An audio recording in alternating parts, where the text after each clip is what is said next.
life in America without black people.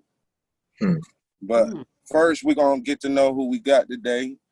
I got my crew in here. Everybody introduce yourself. Where Veronica go? See, there she go. I am right here. Oh, okay. I might be your co-host tonight. My co-host. I'm trying to figure out how to get everybody on the side. Oh, okay, there we go. That's how I wanted it. All right. So first, go ahead, TY. Introduce your peoples, your sister. Well, I'll introduce myself. I'm Tayi. I'm Jay. They know you already. You know, that's she is part and partial to Soul Deep, 50%. You know, that ventricle to the heart of Soul Beat. So you breaking up. Yeah.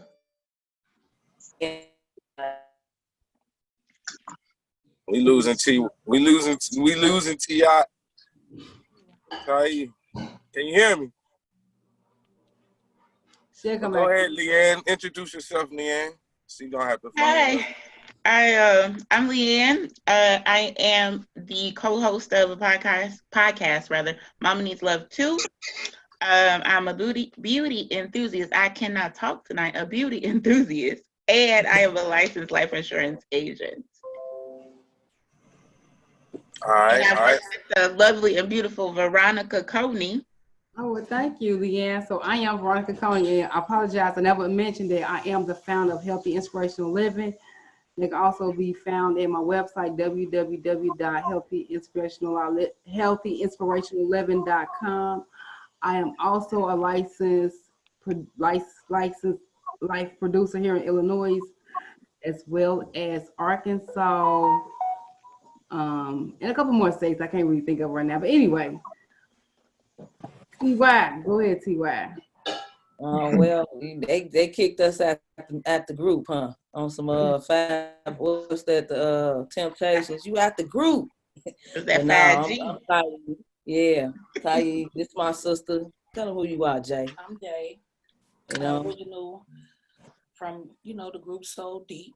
My sister Ty. We genuinely work hard. Appreciate happy to be a part of this podcast, which was actually a surprise when she told me. I was like, yeah, what? I just snuck it on. I'm like, we finna do a podcast. Like about 20 minutes ago, we finna do a podcast. She like, what? Yeah, but no, I'm honored to be here, y'all. That's Soul Deep, SOULD33P on all social media platforms. For sure. And I brought my homeboy in here from my hometown, West Covina. Go ahead and introduce yourself, brother. Well, first of all, I just like to thank you, man, for giving me a platform to be able to, drop some science and information on people. Me and you, we from the same tribe, so there ain't too much to be said about that. But I'm just here to try to give people a perspective on life coming from the way we grew up. You know what I mean? So that's about it. I'm a student of finance and real estate at LSU. I have a real estate services corporation, and my wife actually has a metaphysical online business called shopthemetaphysical.com. So you guys check that out. We got your Dr. Sebi list, everything you need, your crystals, your incense, your sea moss and all that stuff. So you guys check it out. I'm sure there'll be a link in the videos posted. So just go ahead and say the link so if they want to look it up, because I'm gonna get you to text me all that information, so I'll make sure I put it on. It's shopthemetaphysical.com. All right. Mm-hmm. And y'all know me, I'm JonTre, your host. It's episode 7. Y'all know how we get down. We got one more guest coming in, but she's stalling, so you know how we gonna move forward. So how was y'all weekend? Nice. What you do? Veronica, I see you be walking early in the morning and stuff every morning. Yeah, I try to get my exercise in. It's good. You know, it's healthy for your body as well as your mind. So, Right. Okay, so everybody yell out where y'all at. I'm in Chicago. I'm in Chicago, South Chicago. Side. South Side. South Side. Right? No, it's fine. The South Side, West Side beef thing going on in Chicago. Oh, love. In the South Side. We outside. We all around the whole city. We Eliana. We Eliana. As my father told me, I'm not from any particular side. I'm from Chicago. I rep every side and every part of the city. No, you gotta be universal. You ain't from Chicago if you don't know the city. So right. You know, but now we in LA right now. I'm from everywhere. Right. I'm in Baton Rouge. I'm in Baton Rouge, Louisiana. That boot, you know. But as my boy said, you know, we from West Covina, you know, California, the West Side, you know. West. Wow. And, you know. I'm in the middle of Arkansas somewhere at a truck stop. So. Right. So y'all from California. We actually right now in LA. Right. And from Chicago, right? Oh, okay. Ain't that crazy? But that lineage right there, that Chicago to LA path is always there. That Midwest to LA is for real. Like, cause like my family from the Midwest. My mom and them, they from East St. Louis, you know. Right. Yeah, it's definitely a similar street culture for sure. Yeah. We gotta get TY over there frozen. We gotta get her. I go back outside. Hey, look. Hold on. Let me see if I can find a better. It's probably some bad reception in here. Hold on, y'all. We're gonna black out for a minute. Hold on. All right. So like I said, this is the podcast where every time we record, I might be anywhere in the country. I'm in Arkansas right now on my way back to Carolina where I stay, but I'm basically on the clock right now working, but I had to get it in so my peoples could spark the convo in the morning. So so the subject basically is life without Black people in America. But I want to, first I want to warm y'all up. You know how we do. Please do, because enlighten me why that subject. I need to know why we talking about that. Okay, so this subject I got because I'm tired of our people having to conform and change who they are to appease they. You know how who they is on this podcast. They. So them. Yes, them, they, you know, we don't even say their name, the ops, basically. I'm just kidding, y'all. I threw that in there. This past week, Nick Cannon went through a whole debacle. We talked about that a little bit last week. He sat down with the Jewish rabbi or whatever. I'm very disappointed, not in him, because I already knew what he was doing it for. He already had gave in, I guess. But he said he was going to make chess moves. So we trying to figure out what the chess move is. And what I watched was just a man just making sure that his bag was straight. You know, he didn't want to destroy his whole bag. So he kind of compromised himself and who he was.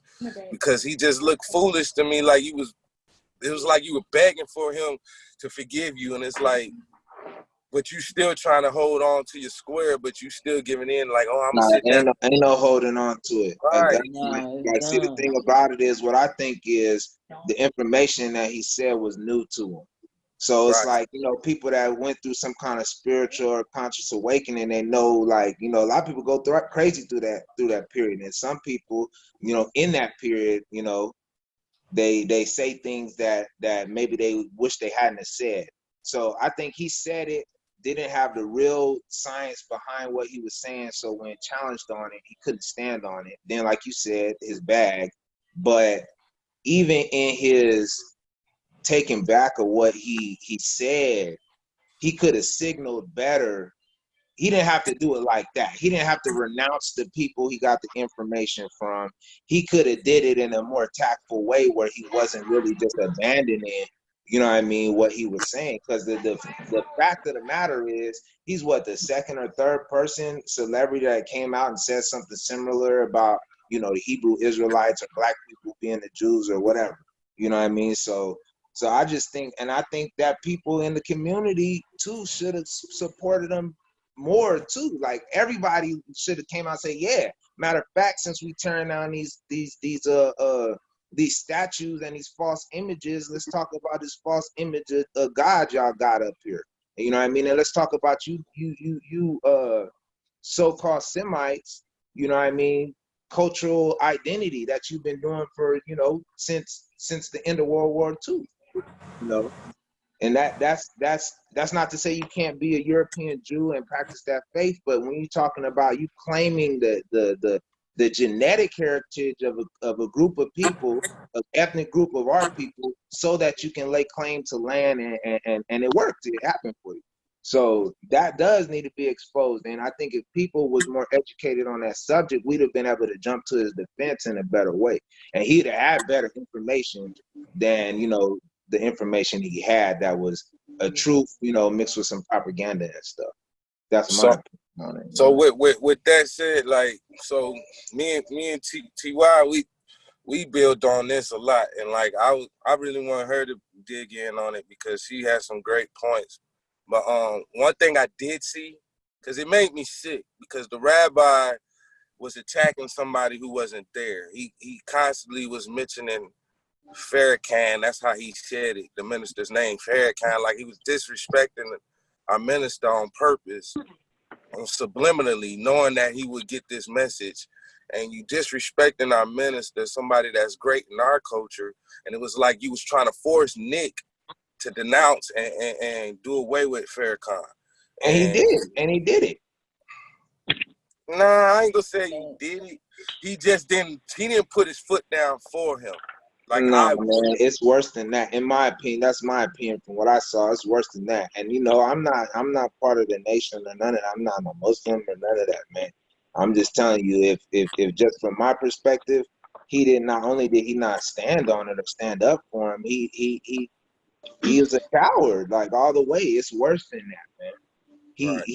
The man said publicly that the information from the people that he listed like Farrakhan was racist and propaganda, and that he had basically been brainwashed by these people.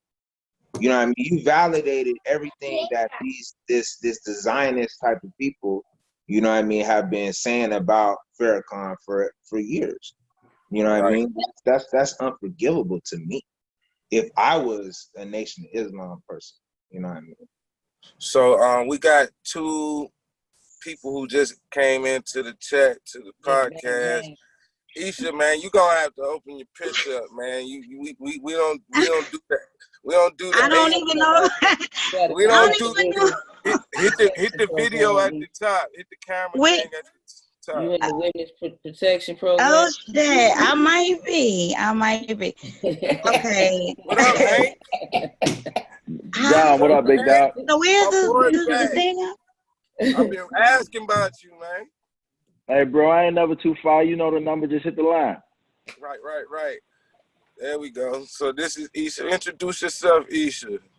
Hey, I'm Isha. How you doing, sis? Hey. Where you from, Isha?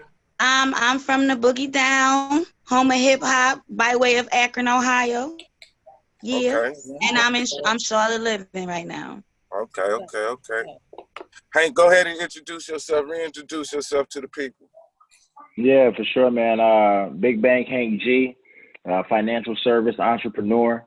You can check me out on IG, Big Bank Hank G. Just here to add a perspective.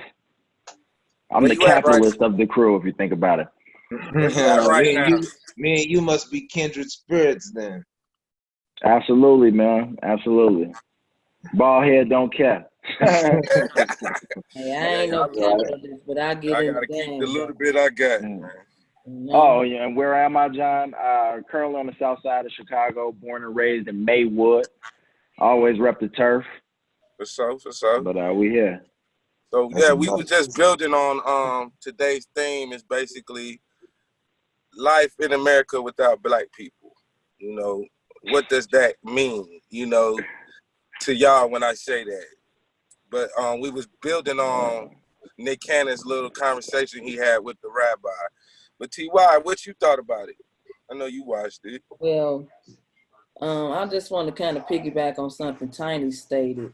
You know, in my honest opinion, I don't think that Nick failed to, you know, meet the challenge, so to speak. I don't think he had any intentions on putting up a challenge. His whole purpose, that whole scene and spectacle was for the purpose of him begging for the powers that be to forgive him and to use the whole denunciation of Farrakhan and other people in order to prove that he was loyal to them. Right, exactly. He want everything back. You know what I mean? So that's again, I'll say this, I said it before and I'll say it again, you know, we can sit and we can say what we want to say, but at the same time, when these people do certain things, they put themselves on the front line, we ain't never there to back them up. Right. You know, we don't back them up. Some of our greatest leaders have put themselves on the chop block. We wouldn't even, you know, put together. I was just, you know, talking to John a while ago about how significant of a cash out would have been during the days of, you know, John Henry Clark or, you know, W.E.B. Du Bois, or, you know, our elders. How beneficial that type of technology would have been to them, because those who had the capacity to do so, we would have been, you know, able to support them financially, because the system really did them in dirty. Put up all type of obstructions to them even being able to make a living for themselves or provide for their families. You know what I mean? Yeah.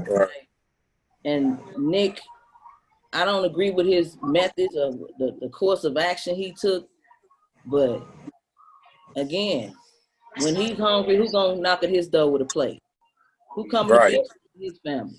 But at the same time, you rich already though. You're already rich, bro. Hey, let me ask you a quick question.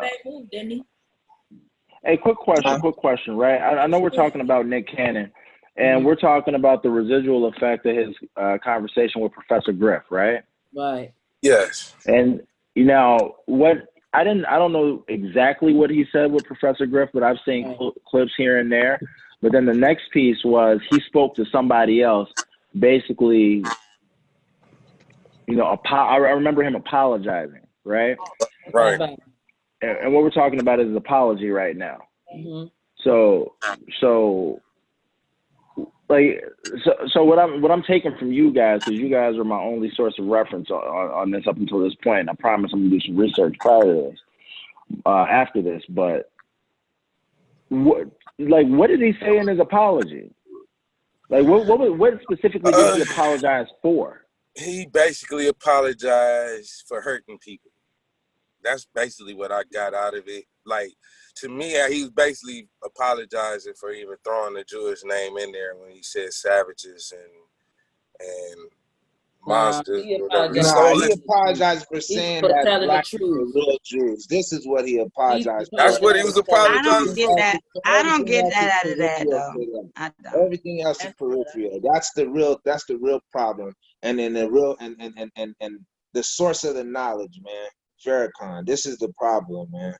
You know, the apology could be seeming like it's for all type of other shit, but it's really for that.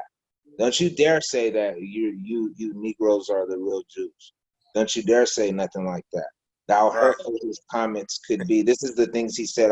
My comments were so hurtful because you're denying the identity of a people, but that's not your identity though. The truth hurts though. Can that be historically proven? The fraud is revealed when you delve into that truth. That's the problem. You feel what I'm saying? And it exposes not only them, it exposes the crown, because you got to remember at that time, before, you know, World War II, that area it belonged to the crown, Britain. They're the ones that divided up in the so-called Middle East. They're the ones that decided after World War II, we'll give the Jews the Palestinians.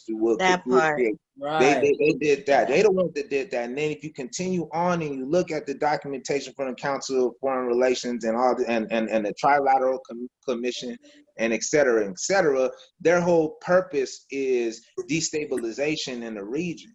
You feel what I'm saying? Because and that's it. Because and it's the resources and all that too, but it's really destabilization. Because if you look back at the last time that Black people or Islam, under the banner of Islam, ruled the world was last time Black people ruled the world was under Islam. And Muhammadan rule. That's right. The Muhammadan rule. Under these different sultans and these different empires, but it still was the Moorish Empire.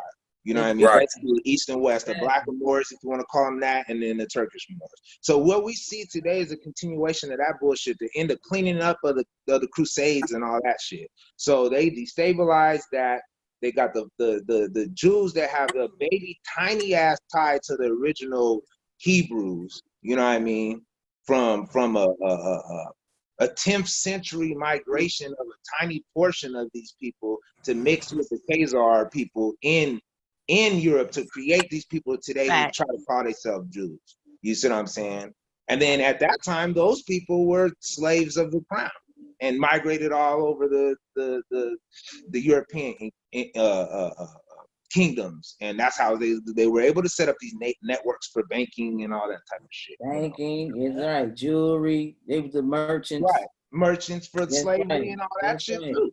You feel what I'm saying? So you know, it's not all the Jewish people, because you have plenty of non-religious Jewish people or even religious Jewish people that don't know none of this, that really believe that they're the true Jews. You know what I mean?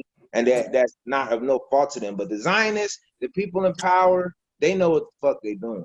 You know what I mean? And there's no excuse for that. And that's what who he was apologizing to.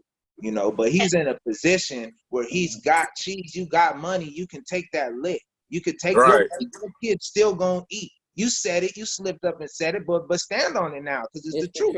Right. You know what I'm saying? Own it. Take your lick. Own it, right? So last week we was building on, remember we had Veronica look up the word sellout. So after sitting there with this meeting he had with the rabbi, do we still agree he's not a sellout? Oh no, he's definitely not a sellout. What? And I'm gonna say this: I did not watch the whole thing, and I feel like I'm about to give y'all something to really think about. Go ahead. One thing that the rabbi said that really stood out to me is that for the first target, the race-based target, you know, is who? African Americans. The religious-based targets are who? The Jews. So if we're talking about information being put out there, and a lot of Black people probably don't even know who they are according to the Bible, because usually we are fucking Christians or whatever the case may be. So just for that thought to be put out there by Nick Cannon, he did what the fuck he was supposed to do. Fuck what he's protecting or whatever the case. Now it's up to everybody who got that information to do the research for their fucking self and figure out what the fuck he was talking about. Oh, we the true Jews, Deuteronomy 28. What is that? What are these things? Right. Revelations 2:9. What is that about? So you research for yourself, and he's not a sellout. He did exactly what he was supposed to do, because everybody knows. Let me grab my Bible real quick. Okay, it's gonna make a motherfucker think, and that's what the fuck should happen. I respectfully disagree with your position just on the. I see what you're saying, but just on the simple fact that it's levels to sellout. It's levels to the sellout. You know what I'm saying? It's not black and white. It's levels to that. It's levels to the shit. You know what I mean? Veronica. You want me to say sellout again? Let's remind them what sellout is. Let's go back and see what a sellout. But on the real though, I'm with Isha. I'm not saying the brother's a sellout. Like he say it's levels to sellout. We're gonna go to the definition, okay? So we just gonna go. We gonna do it to what they say. Not what you think, what I think. Let's see what the fucking definition is, and that'll ease everything. That's what we do. Because last week he didn't fit it, but we didn't have the meeting with the rabbi yet. So what you And I'm saying gonna say I was a little bit on the fence before. I didn't even watch the whole thing. I got sidetracked. I didn't watch the whole thing. Wait. You understand? I'm be honest with you. However, but what I am hold going on, to say, hold on. Okay. What's up?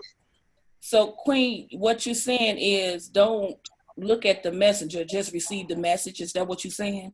because how can you ever look at a man and just believe in that man, period, point blank at everything? You got to know how to eat the meat and throw away the bone. You take the message, whatever is for you is for you, and whatever is not, I see you. Like the Bible. And that's real, but in the history of humanity, that has not been the case. The case is that humanity is organized and falls behind strong leaders and inspired. We can make it the case, though. To do more. You don't have to do it. People are inspired to do more by the actions that they see other people do, because seeing is believing. Just, you know what I mean? So at the end of the day, I don't. That's a cop-out answer to me. You feel what I'm saying? Maybe because I'm a soul. So that's the way I look at it. You sold out to some. If I'm the person that you denounced, if I'm the person that gave you this information for you to spread and gave you the real knowledge of self, and then you got on national TV and denounced my information, then you're a sellout to me, and there's no way you try to justify that to me. But I didn't. Now again, I'm gonna take away. Okay. Hold on. Let's cut. Information itself was not a good thing. It was a good thing that he said the information. He does get credit for saying it in the first place. People will wake up because of that. They will do their research. That's the problem. He gets credit for that. But you give credit where credit's due, and you give a motherfucker kick in the ass when they need it too. You see what I'm saying? It works both ways. You don't get, your bad stuff don't get whitewashed because you did something good. Yeah, you did a good thing by exposing it, but then you confused people and you denounced. Exactly. That's not his fault, though. Hold on. Let's get the definition real quick. Yeah, hold on. And we're gonna respect everybody. It's only gonna take a minute. You can't tell whole lies to have truths. You know what I mean? It sends mixed measures. Right, it really does. But if you have a mind of your own, nobody can trick you, and that's just but you know that as African people, we have been mind fucked by this European. It is not up to us to tell other people where they should be at. If it's levels to fill out, it's levels to life, and everybody should be on their standing in a position of leadership. It is our duty to make sure that they, do their due diligence and make sure that they standing and being a good representation of who we are as a people, and to our children. And nobody we must hold them responsible. And nobody is above for being tested. Hold on. Nobody is above for being tested. That's why these celebrities get away with what they get away with, because we don't hold them accountable. We say, but we over here we say fuck the celebrity because they ain't shit. They bootleg anyway. How do you hold them accountable? Hold on. This is where I don't agree. That's like saying, I do get what you say as Queen, but as a black man, when we already don't back each other up, like T.Y. said, right? So when you have a platform like that rabbi came to your platform, brother. This is your shit. So you don't got to fold and bow down and nothing. Yes, I'm not looking at the man. I got the message because I'm already knowledgeable. And like what Tiny said earlier, he was a baby. He got the information, and he was a baby when he was with Griff. He was excited, and he said some shit that Griff would have said, and he didn't know the consequences. Therefore, when they gave him the backlash, quote unquote backlash, let's use the word backlash. I want all of us to stop using that shit. Backlash, damn, they used to lash us on our backs. Consider this though. I, for one, do not think Nick did not know. Nick was studying. He was studying. He was a baby with the information. I know, but listen, that wasn't the first time. I'm quite sure he didn't went and got a master's degree in African American studies, and I'm sure some course in his studies. Right. Across that information, man. Right. Okay. Right. That man a master's. Yeah, you ain't right. 300 and he did a 720. Forget 360. He did 2 circles going back. Right. And you don't get quit like that. He killed his credibility. That's over with. That's Chicago and LA. Over with. He killed his credibility. Ain't no coming back from that. Yeah, he really did. Because like even at the end, like if you watch the second one, because he cut the first video short and came back with a 20-minute, the rest of it. He was so, and like I get what you're saying, Isha, but if you just look at the image of the brother to this fucking rabbi. You know what I'm saying? The reason why I said it, because he just looked like he was just cowering down and bowing down to this guy. It was The guy disgusting, wouldn't even let him talk. Like, we had to sit there and learn Jewish history. They teach that shit in school. Nah, he should have used that platform, his own platform, to teach him our history. Fuck what you talking about. This is why I said we the original Jews. He was supposed to smash on them and represent for Farrakhan, because that is the only brother that we got that stand up for us and got all the information. He's overseas dealing with other ministers and prime ministers. The reason why we can go overseas and travel as American people and not get fucked with. We don't get fucked when we travel all over Dubai. The Dubai people want to treat you like gold because this man already done put the groundwork. He laid the foundation. Don't want to give that man credit. This man about 89 years old. He's not going to be with us. So when you got the information, if he pull you in, we need to know when this man passed away, you're going to pick up that torch and hold it down like he held it down. He used to kill them. He used to kill all them people with kindness, but he used to bust them in their head with a smile. You afraid of losing your bag? Used to bust them over the head with a smile. No, I don't know if we watched the same thing, because even the parts that I did watch, I did not one time see, I saw him apologize, but I didn't one time see him denounce that we were the true people. He never once said that. I didn't see him where he said that. No, but he said to the rabbi, like, I shouldn't have said Jewish or Semitic or Semi or whatever the fuck he said, but he never said one time. He didn't say that we wasn't the people. He didn't say that we wasn't the people. And then on the second thing that I'm going to say is that I never seen him bash Farrakhan. He said Farrakhan is a leader for us. Farrakhan, that's the man who we ain't talking. So those are the things that I saw. I don't know what y'all was looking at. Queen, we're not talking about Nick bashing on Farrakhan. We talking about this rabbi came in your house, in your platform. No, listen, just hold on for a second. The nigga who brought down fucking Public Enemy in the first place. Nick knew what he was doing. That's what y'all don't see. Y'all not looking at this shit right though. But go ahead. So look, you can't. I know you passionate, sis, but you gotta really check it out for what it is. You know what I'm saying? And this is what we trying to say. This is all I'm trying to say. You know, the way you praised him when you was with Griff about Farrakhan and all that, I didn't see that when you was with that rabbi. When that rabbi blatantly disrespected our minister, like, you didn't see that? You didn't see him call Farrakhan. I can't believe that. But you just learned what Griff Semitic means. Bro, it don't mean he knows how to be diplomatic. That's all. And it's a difference between a soldier. It's a difference between a warrior. It's a difference between a pawn. It's the difference. It's about chess, not checkers. And that man is playing chess, and y'all just fucking watch. That's all I got to say about this. That nigga, no, and that nigga, it's a pawn on the table. You got the king and you queen. The motherfuckers is gonna have to protect something. Nick got the money. He being put on the front line. This information is out there and it cannot be retracted. He put himself on the fucking apology. When did Nick Cannon become a thought leader? Why are we talking about this? Right, that's true too, though. Let's just be real about that. Let's be real about that, though. When did he become a thought leader to lead the people? He is an influencer, though, so it matters for the new generation. So listen, all right, can I bring it back down? Let's bring it back down, because this whole episode ain't about Nick. You know what, y'all? Fuck Nick. No matter whether so what's the definition of a sellout? Hold on, let me grab a definition of a sellout. Can I give you my definition of a sellout? Let's have Veronica do hers first, and then you can follow up, T.Y. No, hold up. I was not calling that brother a sellout, but I must recant. Okay? He is a sellout, and I'm gonna tell you why. Because he basically sold out the masses for his own benefit. That's what you call a sellout. Somebody who sells out the whole collective in order for personal gain. And but was it just his personal gain, or was it the personal gain of the people that he had working for him? You know what I mean? Hold on. I want to hear Leanne. Leanne got a great point.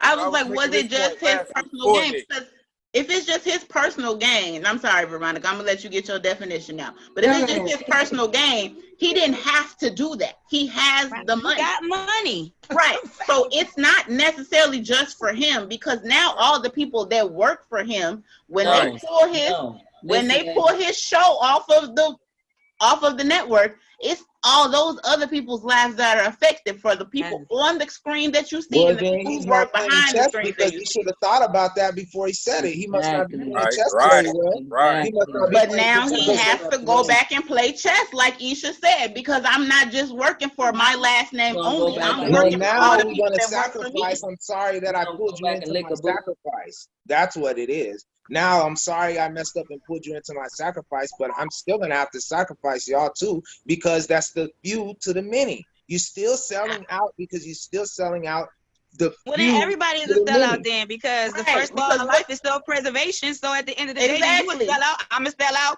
your mom is a sellout, everybody a damn sellout. No, Not necessarily. But he got, because he got money, he's a sellout. Right? Come on, man. Like he's a sellout because he got bread. No, that ain't what we saying either. Because he got money, I'm not calling him a sellout. So hold up. I'm gonna order in the court. And then Veronica, let's get order in the court. I sacrificed my life for the movement. Right. So what are you talking about? It's not self-preservation.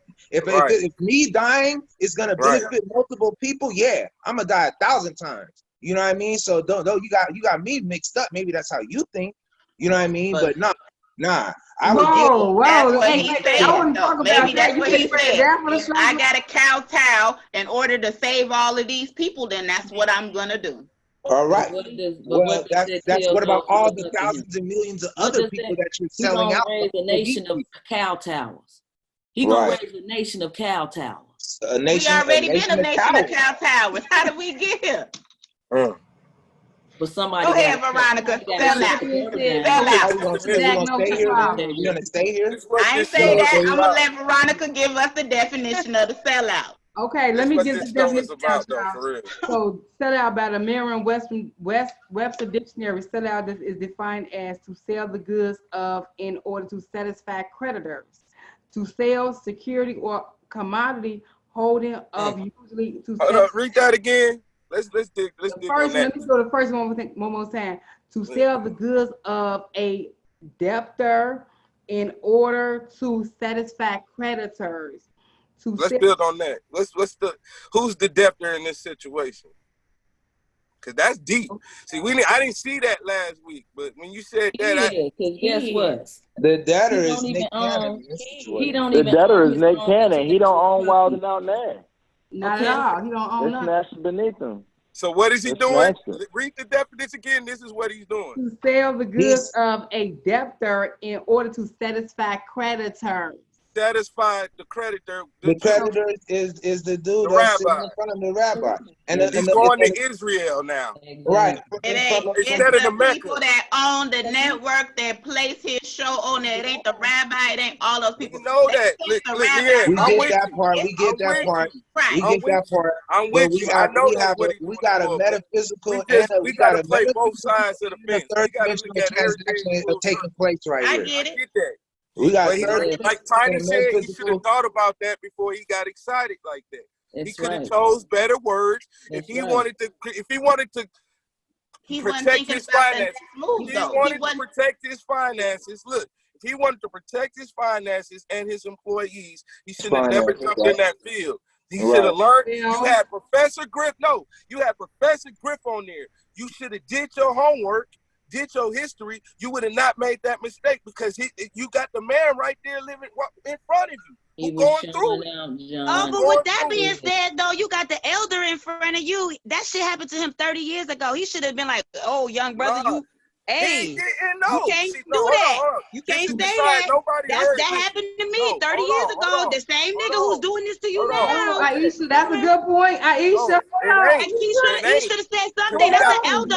He's supposed to school him. If we starting pointing fingers, then why are we saying to Griff? Why didn't he just stop that whole shit and redo that whole thing over? I'm Griff. Come on now. Hello. He was ego tripping. I think he was ego tripping. So I can give you where Griff was. Griff came there for a different situation. Hold on. Just let me talk. You defending something else. You ready to go hard. No, but I see it in your face. So look, I'm going to give you where Griff stood at. Griff was called there to do something for a film. Griff was called over there to do a part for Dr. Simmy's movie, documentary. So when he got done with his part with the documentary, Nick Cannon hit him up saying, "Well, why don't you come on my show?" It was like, cool, when? You ain't got nothing to do right now, let's do it right now. Griff wasn't prepared for none of that. He don't know Nick Cannon like that. Listen, Nick Cannon. As far as Griff know Nick Cannon, bootleg. He don't know Nick Cannon for real and know the information. So, like I said, Nick Cannon was excited to have the brother in front of him. Nick was ego. Telling me Griff don't know. Come on now. Now you're not giving him enough credit. No, you're not listening. You're not listening, Queen. Okay. When I say he don't know him, like me and Griff know each other, he don't know him like that. He ain't rocking with Nick Cannon. Don't stop Griff from doing interviews with people, though. No, he know who Nick Cannon is, but he don't know Nick Cannon. Like, I'm gonna give you that. That's my homie. Right. They don't have a Nick Cannon, man. We talking about this dude too much, man. When we have a it's not even that's what I'm saying. That's what I'm saying.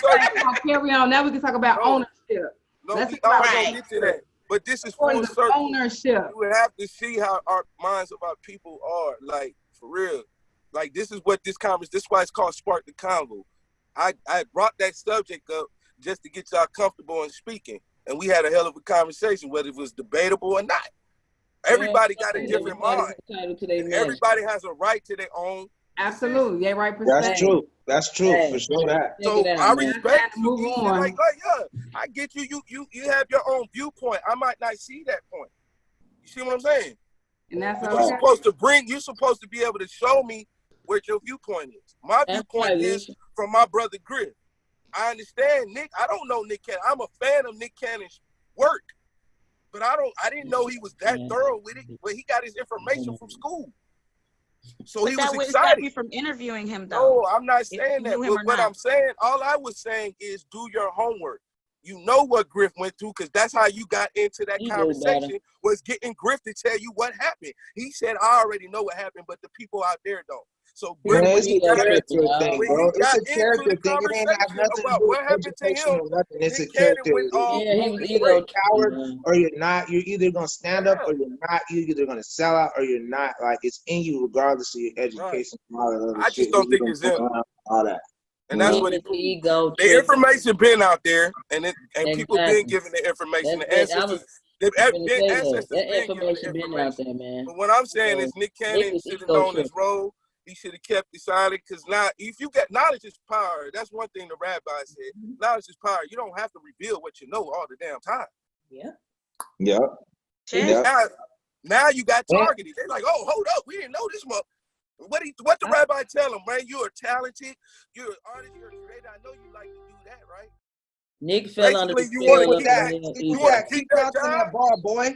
Just bounce the ball, boy. Stick with that, man. That's exactly what that was, stick with that. Right. That's exactly what that was on display on your platform. Just do that, boy. Stick to that. On your own shit. On your own shit. You went to school, got a master's, and you didn't know you didn't own your own shit you created from the ground up. All the comedians you put on. So regardless if he was trying to save his employees, because they all employees, they thought they was working for Nick. Nah, you were working for Viacom. Yeah.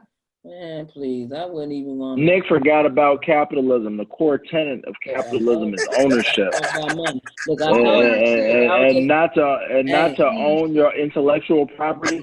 As Robert Smith would say, as Dr. Claude Anderson would say, that was his first mistake. Wilding Out been on what, 5, 6, 7 years, even longer. Longer than that. And even with that, Viacom just purchased it in November of 2019. Right. So you've been sitting on that. So like you did, he did himself the dummy. Exactly. His own folly. That was his own folly. And what's so crazy? Go ahead. No, I was just gonna say that Nick fell victim to the male ego. He was ego tripping, showing out, wilding out. I would retract that and just say the ego. Period. He fell. He fell victim to the ego. He was tripping. It was the male ego. You know what I mean? I'm not saying that all men have egos. We have egos too, but a man's ego is like ain't nothing like you know, man. But that jumps on to another subject. For sure, that jumps into the other subject. But before we do the other subject is the black man and the black woman relationship. But before we jump into that, let's finish that definition so everybody will have it, and we all gonna vote if he's a sellout from this definition. Okay. I already got my opinion. So you know two is last week I said he wasn't until he sat with this rabbi. So and I heard what he about to go do. He about to continue to hang with the rabbi. It's like he gonna hold on to you goddamn britches so you don't go back to get the message from Farrakhan. So now you stuck. Now you look like an agent. Now nobody gonna trust you. It's so ridiculous, bro, because you don't even have to get the message from Farrakhan. It's actual like information. You can open to the public. It's not even the oldest known ethnic genetic Hebrew tribe is still in existence today. Beta Israel in Ethiopia. They dating it as 2500 BC. That's the oldest ethnic group of Hebrews in the world in Ethiopia right now. You don't have to go. You know what I mean? So to me, he bowed down so bad, even if he wanted to run from Farrakhan, because that is controversial, whatever, you know, he could have used just regular their information to prove that point. So, you know. You're right. So what happens when, like, because I don't get him going to Israel. So where you think, Tiny, he should go? You said Ethiopia? Yeah, but see, a lot of what the Project Moses, see, Israel is a fascist state, man. A fascist capitalist state, right? Made up. You know what I mean? So now, buddy over here that I said we was kindred spirits, I said that because I'm in the business and finance. But capitalism is vulturism. Don't get it twisted. Don't get it twisted. Capitalism is not my God. But like I said, Israel is a capitalist fascist state. You know what I mean? With the apartheid situation going on with the Palestinians, they had a Project Moses program where they called back all the real Semites back from all over the world to Israel. The ones from Ethiopia, the Beta Israels, they forced them into Orthodox Judaism to be able to migrate. This is what they did. You see what I'm saying? They're right now they're trying to boot them out of their country. So for him to go, there's very small Beta Israel communities that still exist in Ethiopia. That's what I would suggest he would go. And I would suggest he, would study the Book of Kings and all. If he wants to get that the black, we're the Jews knowledge, that's where he needs to go, to Ethiopia. He needs to read the Book of Kings and learn about Menelik the First, and the son of Sheba and King David, and go down the line all the way down to Haile Selassie. Right here, got him hanging right here on my thing. You know what I mean? So that's who he needs to. That's what he needs to do. But people, I would like to say, this is an asterisk. What I would like to say, that us black people are the most ethnically diverse people on the planet. Yes, a group of us were the people who today people call the Hebrews, but we were many other things too. You know before the Hebrews, right? Before and after that, and during that at the same time. So let's keep that in mind. Right. My people. So let's get that definition, Veronica. I ain't gonna interrupt you. Are we sure we ready for definition now? Yeah. we gotta close this one out. And I already know I got y'all fired up. This next conversation. We ready. Okay, so number 2 is to sell security or commodity holdings of usually to satisfy an uncovered margin. 3, to sell all available tickets for sold out the concert. To sell all of. Then the next transitional verb is to dispose of one's goods by sale, especially to sell one's business. 2, to betray one's cause or associate, especially for personal gain. 3, to achieve a sellout. Now we're gonna get to the antonyms. Hold on, let me find them. This is the gumbo right here. Let me find the antonyms. Antonyms is the gumbo. This is where I want y'all to listen carefully and see if Nick Cannon equals any of them things. Okay, synonyms and antonyms. We're gonna go with the synonyms: backstabbing, betrayal, business disloyalty, double cross, fakeness, falseness, falsity, I don't know what the heck that word is, infidelity, perfidy, treachery, treason, two-time, and unfaithfulness. Treason. Okay, and the antonyms are allegiance, devotion, faithfulness, fidelity, loyalty, staunchnness, and steadfast. Definitely don't stand fast. How you is ding. So okay, so John, what do you say? Sell out or no sell out? I'm gonna say sell out. Leanne, what do you say? Sell out, no sell out? I'm gonna hold my vote and see what the end gonna be. Maybe he's just doing something that sell out, no sell out. I don't know what Sell out or no sell out? Oh, he's definitely a sellout. This ain't gonna beat you up. Queen, Saeed, sell out, no sell out. Sell out. You sold out, man. Jay, sell out, no sell out. I think we don't have to. Hey, I'm on the fence. Sell out, no sell out. Honestly, I just don't have enough facts on the situation to make a call. Isha, sell out, no sell out. Who, me? Yeah. I'm just going off the ain't definition. no sell out, and I stand on everything I say. Boom, there it is. God damn it. Now I'm gonna have to give my vote, and y'all gonna I'm gonna go with no sellout. All right, y'all go ahead, but I'm gonna I'm still saying from that. I'm going off the definition you just gave. I'm not going that definition. I still in my heart. It was a whole lot in that definition, and I could pick a few things that he wasn't. So it's like, damn, like I really don't give a fuck about any of this shit, but I don't feel like he's a sellout. I feel like he did exactly what he was supposed to do, and that's it. Like even in the first definitely, and mankind. The first definition, goddamn, he did it. But my job is that's my opinion. So I've just feel like I had his back last week. Now, like that's the thing about me. I'm gonna hold you down, and I held you down, but you didn't do the same for us. You held yourself down and maybe your employees, because guess what? I say how are we this emotionally invested in some shit that we ain't really got nothing to do with? I'm a metaphysical girl at the end of the day. I'm into metaphysics. I really don't be into this type of shit. What I'm saying, it's too late. Let's talk about some other shit. It's too late. Yeah. It's too late. This employees ain't gonna get no job like that no more. No, I'm just playing. No, I can have healthy dialogue. I'm goofy. I love to laugh. I love to have fun. She's hood and intellectual. So yeah.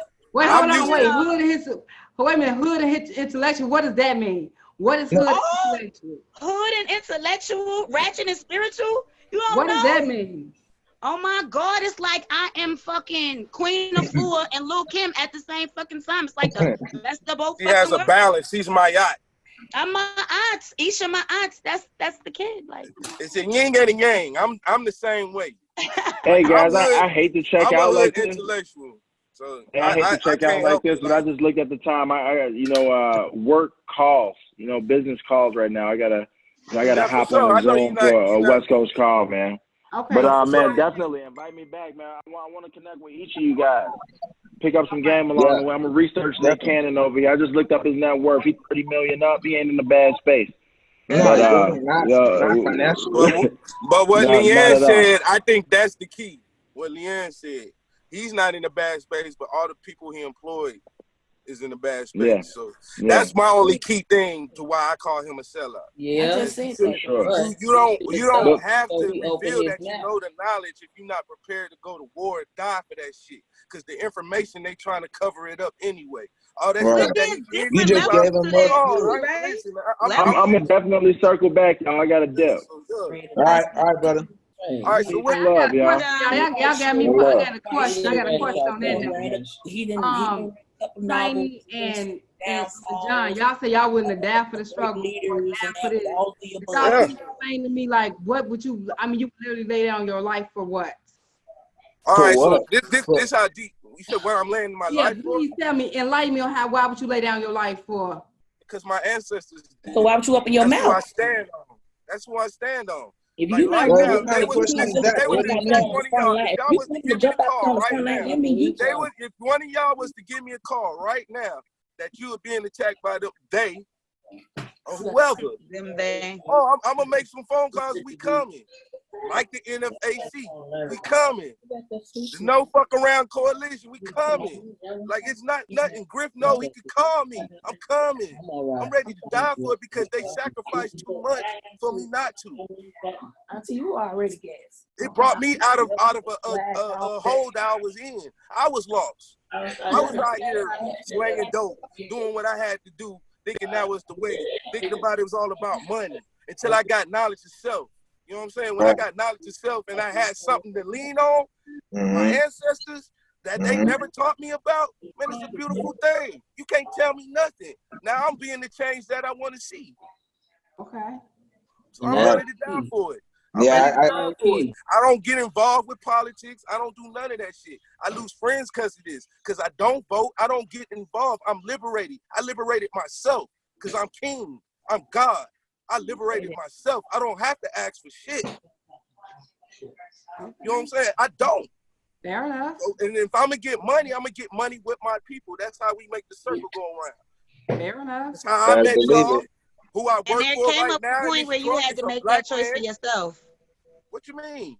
But I'm just saying there came a point where you had to make that choice for yourself. So no matter what you do or what you don't do, when somebody elevates their mind is when they're gonna get it. It's nothing that you do or you don't do. Be your motherfucking self and lead by example. You cannot sit up here and make anybody do any fucking thing.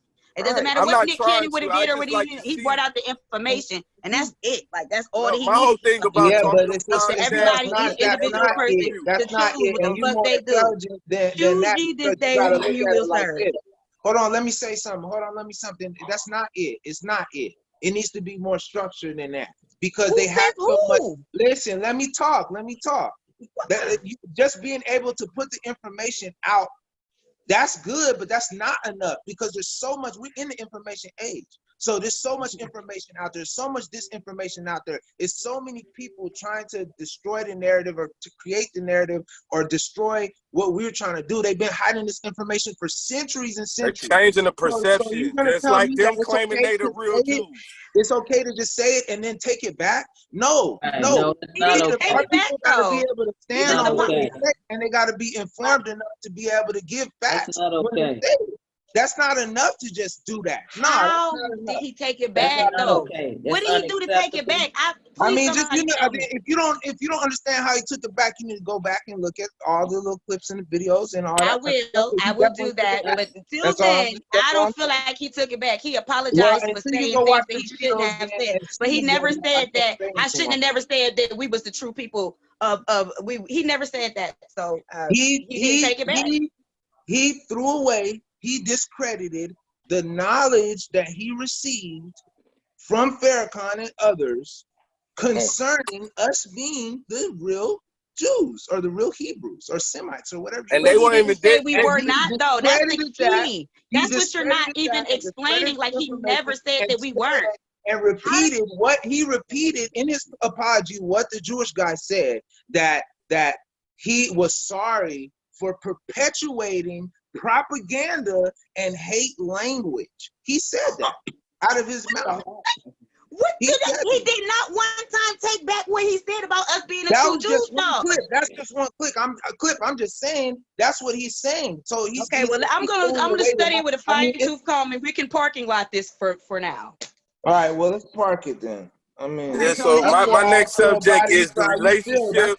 That's how you feel about it. That's fine. You gonna push it how you push it. I'm gonna push it how I push it. It's not about pushing anything. I don't push shit on nobody. I'm just who I am. And people I lead by example. I don't do none of that. However, I just said I didn't see where he took it back. And you still didn't tell me where he took it back at.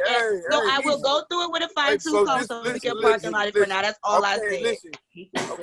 This is a building show. It's good that y'all getting all passionate and all. So this leads to the next subject of the black man and the black woman's relationship.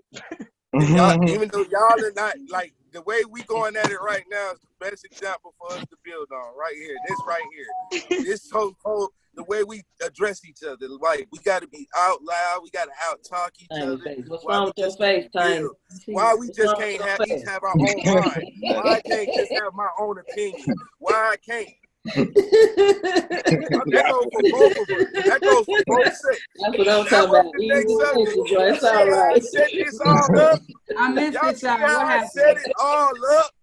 It's always all love, though. It's always all love. That's the vibration, man. Y'all see how I work, though. That's it, man. See, I told y'all always, you know, when I come with my show, the first thing we talk about is just to spice up to get y'all worked up and comfortable with each other to talk. Right. Now here's the real piece of cake right here. This is where we gonna get deep. Cause we got an issue going on in the community. So fuck Nick Cannon and all that. That was just to get y'all come and talk about some shit. So we can know how everybody comes. Y'all see how Isha and Tiny are new. But Isha, y'all see how she come. She gonna stand her square regardless. I ain't got no I problem. love it. I love it. Yeah, that's the fiery spirit. That's why I wanted her on here. Because this conversation we about to have about boy. The relationship. Oh boy, I know, right? Wow. The relationship. Why we this 1, 2, 3, 4 women to 2 men. I wish Hank was still on there, but hey. You have to do What's going on with the black community? Because it's affecting the babies to where the babies don't give a fuck. The brothers don't want to stand up. That's all. Hold on, Tiny.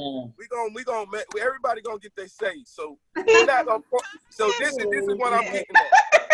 I just said that. Oh, yeah, you did. I'm surprised, Veronica. Why you surprised? I'm surprised. Don't be surprised.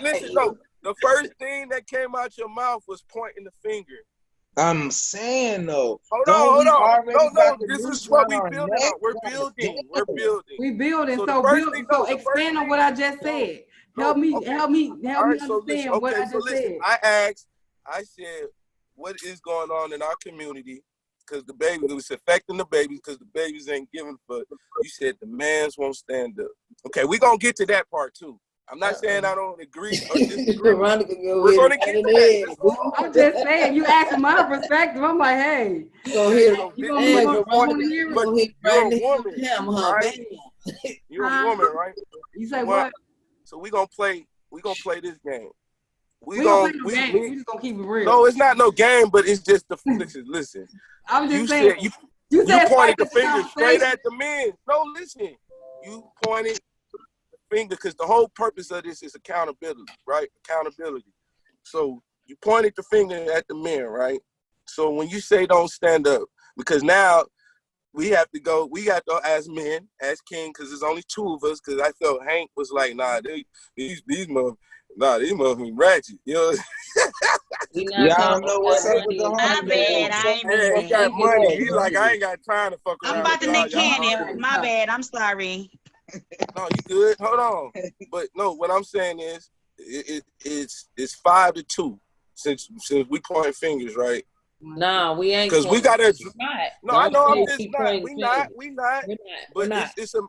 But we have to fix the issue though. You know what I'm saying? Because the first thing that came out her mouth was the men won't stand up, right? Her mouth. And like I said, I'm not saying that only way. All of our there's a consensus for all of us. Right. I said the community. What's going on with the community? The men won't stand up. The first thing you said. Now, let's get to that. What you did, we're gonna build off of what you just said, right? Because it is a problem, and I do see it. So I'm not saying I disagree with you, but the first thing that came out was the point at the men, right? So what is that you need the men to do? They need to raise their doggone kids.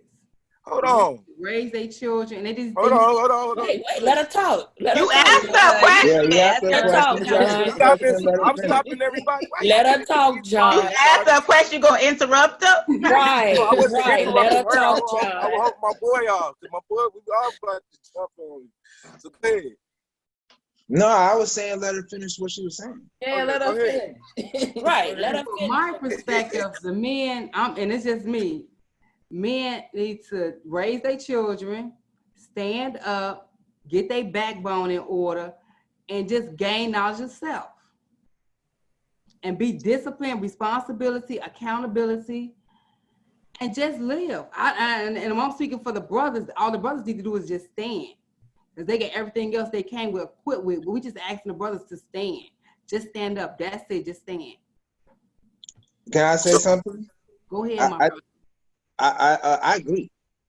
I agree. It's just that sometimes, like, the way you shouldn't generalize, because brothers that are standing up take offense to.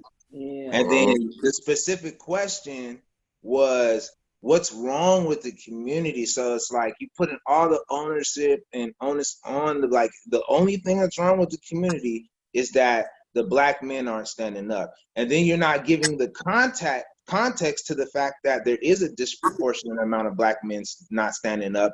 You're not giving the context of over policing and over incarceration and drugs and violence and all the things that's taking black people out of the equation, black men out of the equation, and the way we're persecuted in a different kind of way by the system. You see what I'm saying? So that has to be context to black men need to stand up. Like, you know what I mean? It can't just be what's wrong with the community. Black men need to stand up. Well, you know what I mean? That's all I'm saying. My version to that question, answer to that question, in my perspective, what's wrong with the black community is the dysfunctionality of the black family. And that's everyone included, whether male or female. Strong communities, strong families make strong communities. Absolutely. You know what I mean? Strong individuals make strong families. So somewhere we've lost some sense of fortitude, you know what I'm saying, in the family unit, which was strategically done. Right, that's of course. What we got to get back to. You know what I'm saying? Bringing our families back to the table to have dinner. Things like that, you know, start doing, you know, operating and functioning as a family. Absolutely. Right. So I stand corrected. I can't. No. You You're right. You're right. You're right. What you said. You're good. Let me say this. Right. I'm just saying. I did immediately. First thing, my man, I just said that, right? Well, we need that. From my perception, that's what I see. But at the same time, we see why I break this down. It is the whole structure of the black house, the household with the man missing. Right. And the woman dysfunctional. You know what I'm saying? Right. The mental illness that the women carry. You know, so I mean it's a host of things that's going on with us. However, it still comes back to us that's conscious of it. We need to just, you know, learn how to understand and get along with each other, you know, to reconciliate our differences. And that's why I'm at. So I'm here to reconciliate, you know, so. So with you saying that about the man, right? Because I agree with you too. That's why I said I'm not saying you were wrong. Right. I just wanted to know when I came up with that question, your first impulse was that's all I was getting at. I wasn't trying to cut you off neither, but I see it too. You know, right. I talk about it all the time. Any men on here, any men that might be listening, I apologize if I offended you because they are brothers out here. Don't do no Nick Cannon. No. She did. You said nothing. You said what you said. No. As far as what black men need to do, on that will be. I feel like this. I feel like don't clean that up. God save me. We gotta clean it up. You said what you said.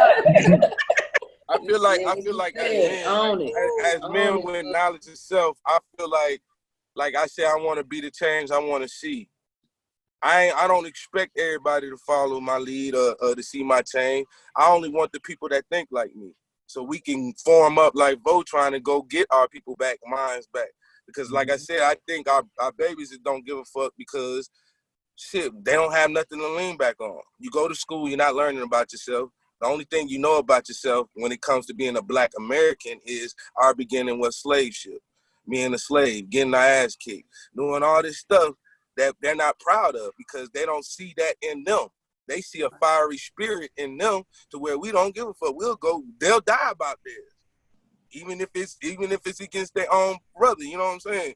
So you know, I think we gotta take responsibility for that too, John. Right, yeah, of course.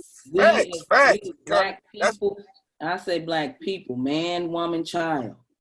We I don't know why, and I'm gonna speak on this day and time, this particular climate.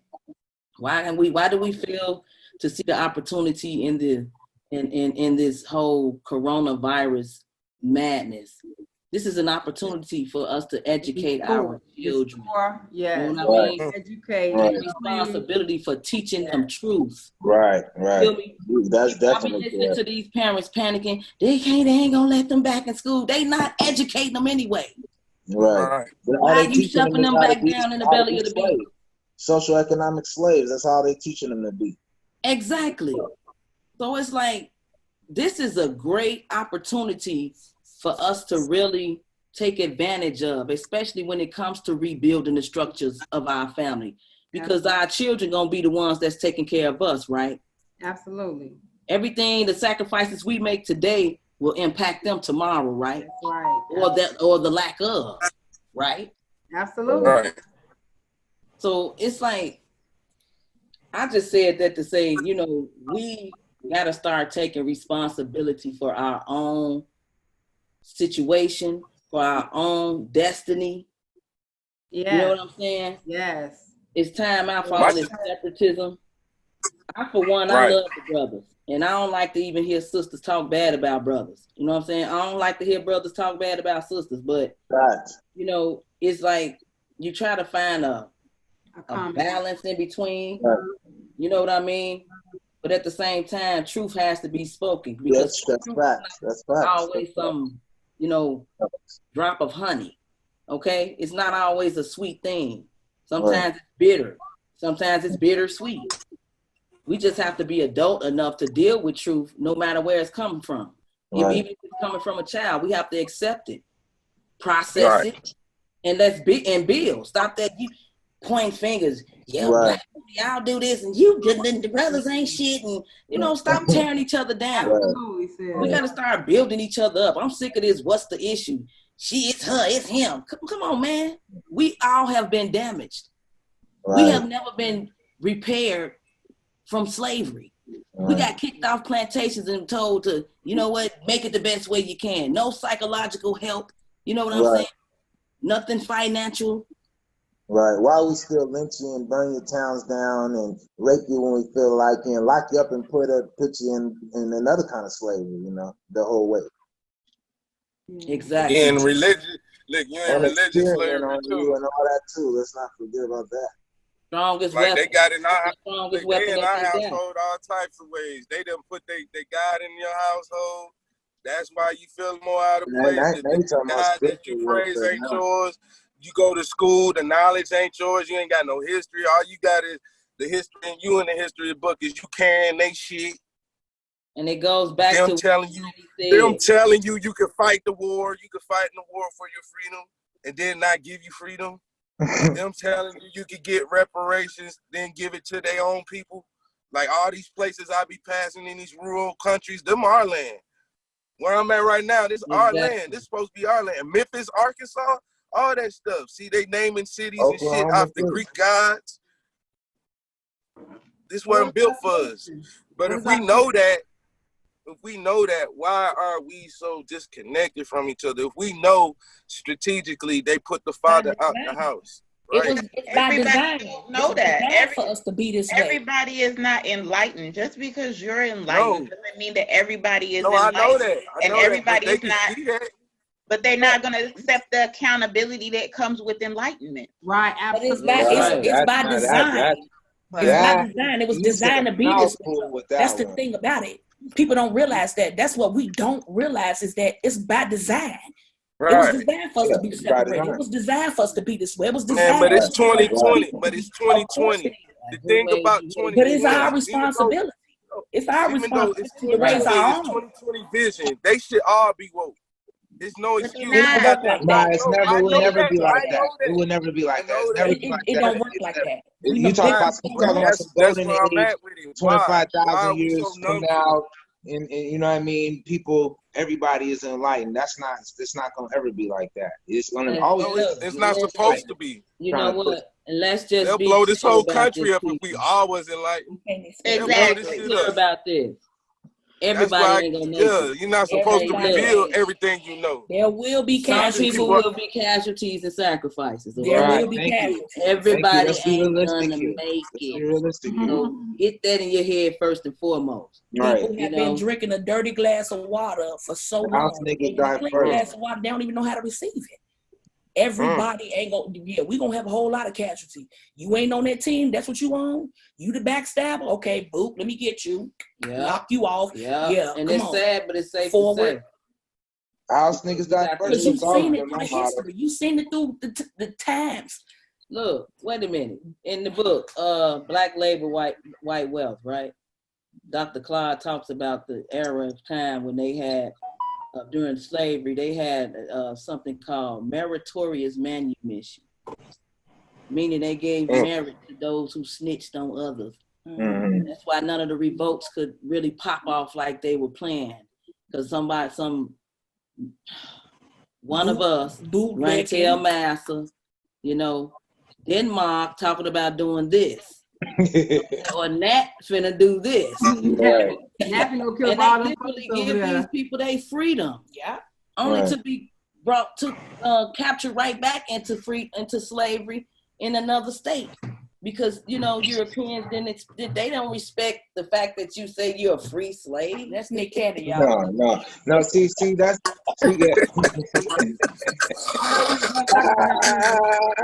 come out of slavery? Yeah, I love it,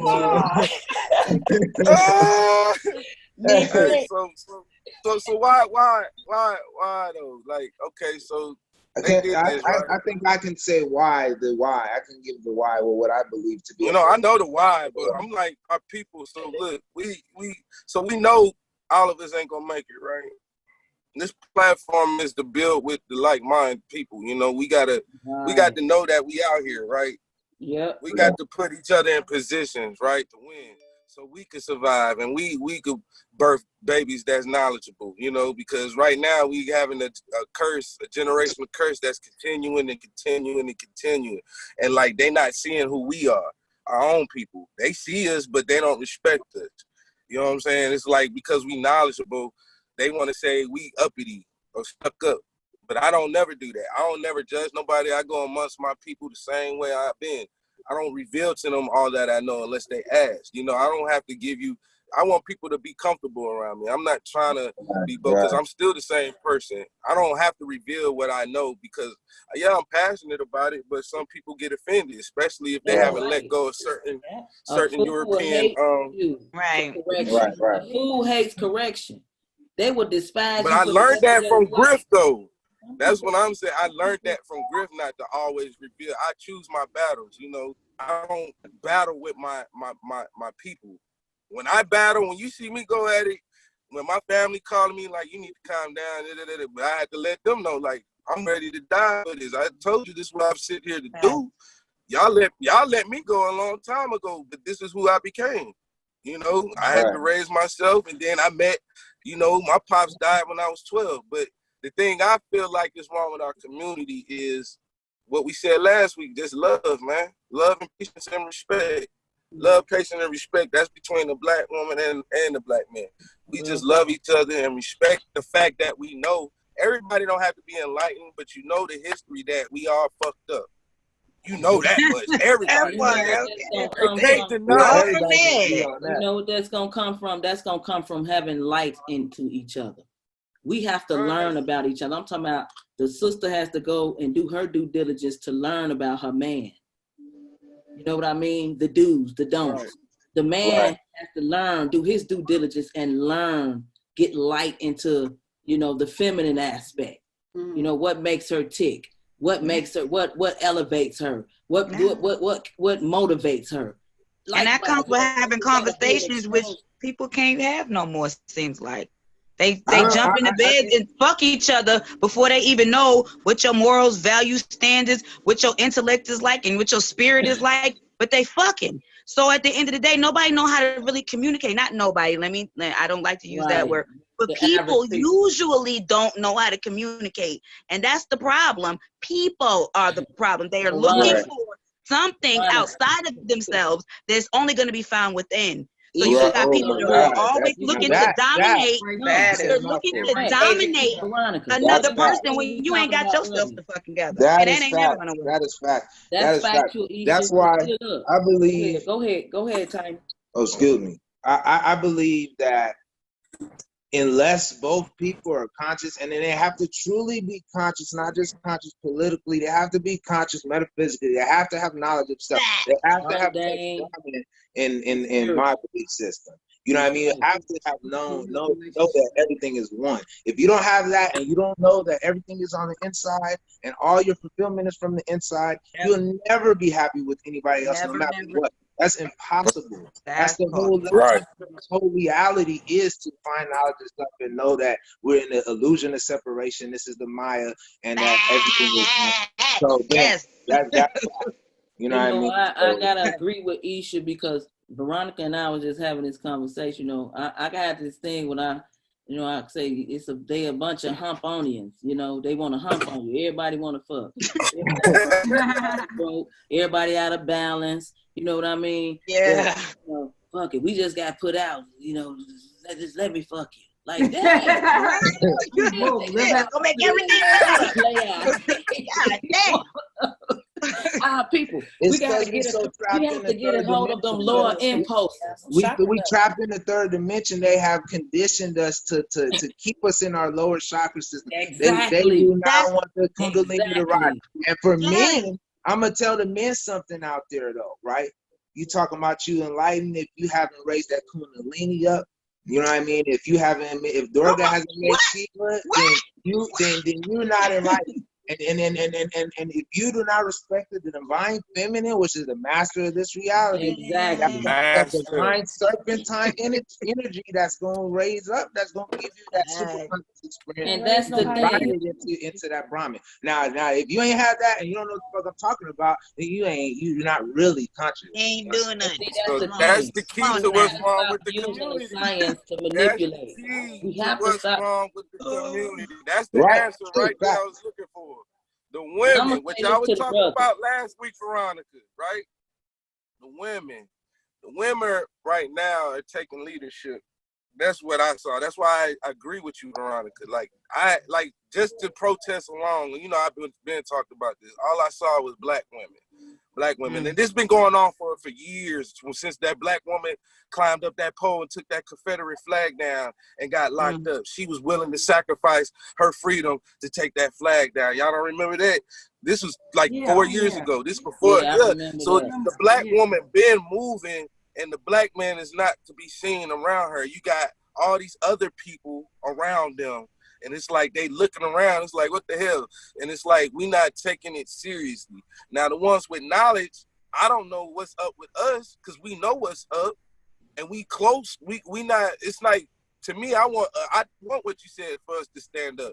But it's like, how when majority of us ain't even trying to step in the street to even confront our brothers that's on some bullshit. You know what I'm saying? Because most of the time, like if you ain't using your time out the day trying to reach success or a better level than where you're at right then and there, then why do I have to worry about you? Why should I even sacrifice my life for you if you don't feel yourself as value like I feel myself as value? Like I look at the black woman as value because she produces life. She continues my journey as a black man that life is given through both of us. So when the community is all in shambles, everybody fucking everybody, right?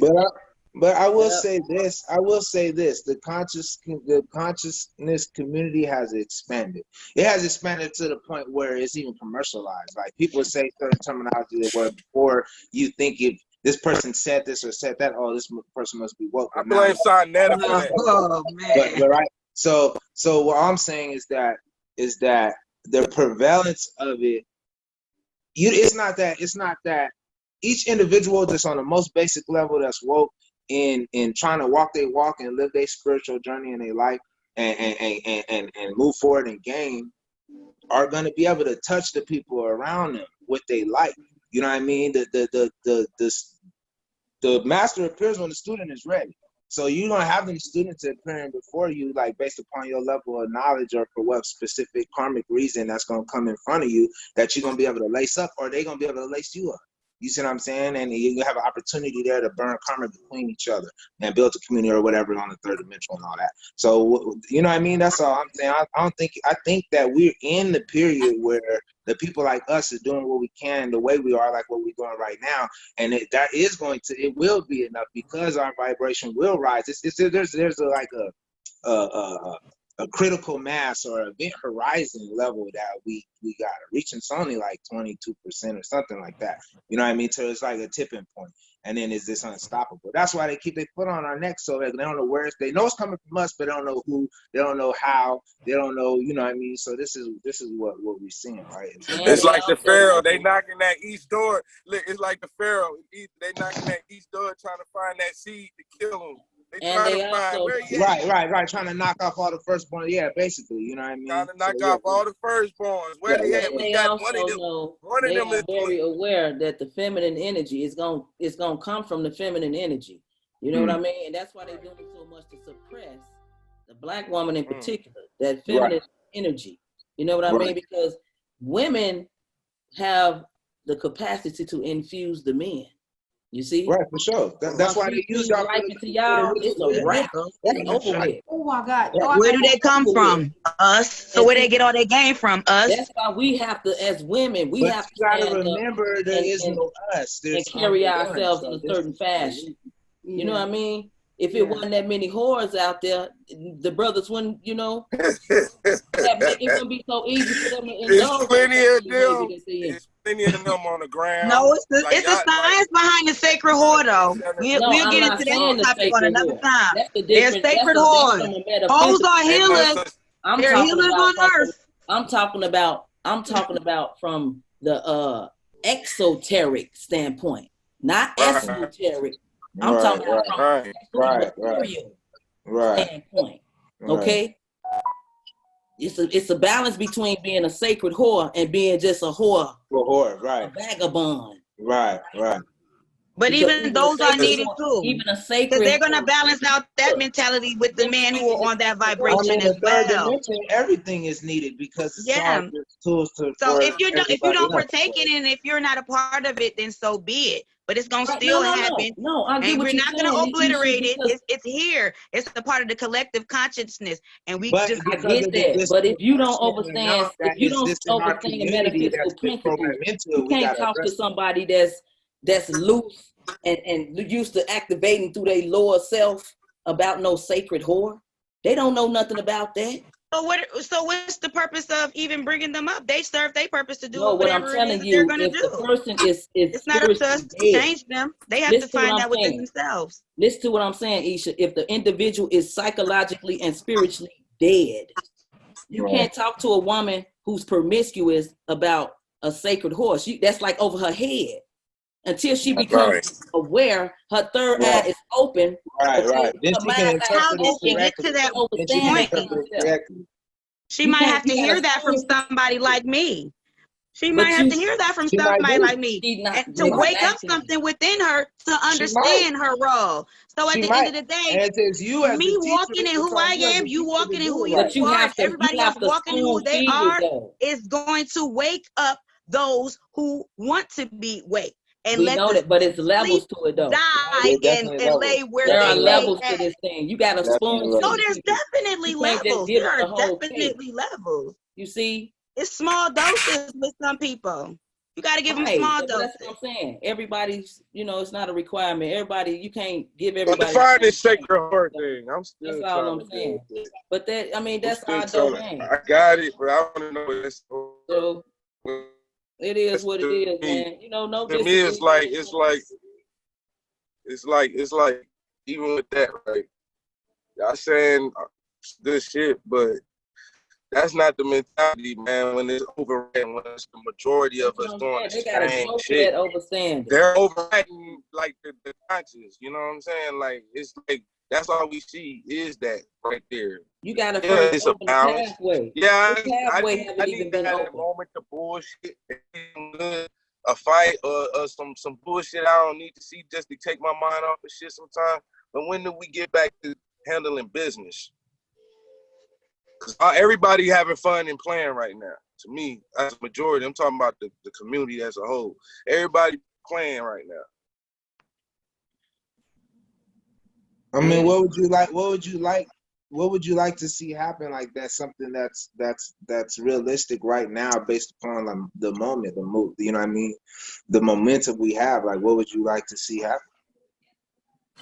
I just want us to be on point, man. Like, like we gonna have, you know, the messy shit. You know what I'm saying? I'm not saying that's gonna just be done away.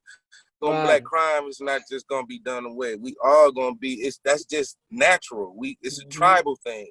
Just like it was 12 tribes. Don't you know them 12 tribes used to battle each other?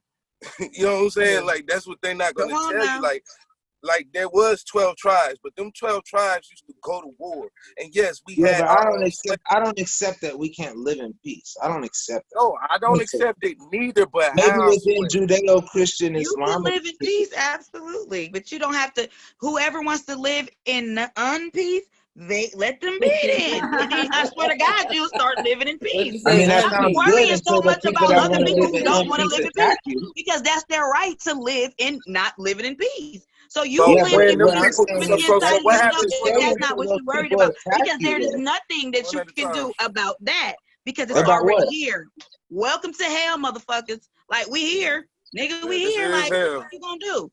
Hell on earth. You gotta elevate your fucking mind out this motherfucker because this shit is over, like my man Bobby Emmett said. This shit is over. But I mean, depending on the way it's wrap. But why are you trying to make hell better?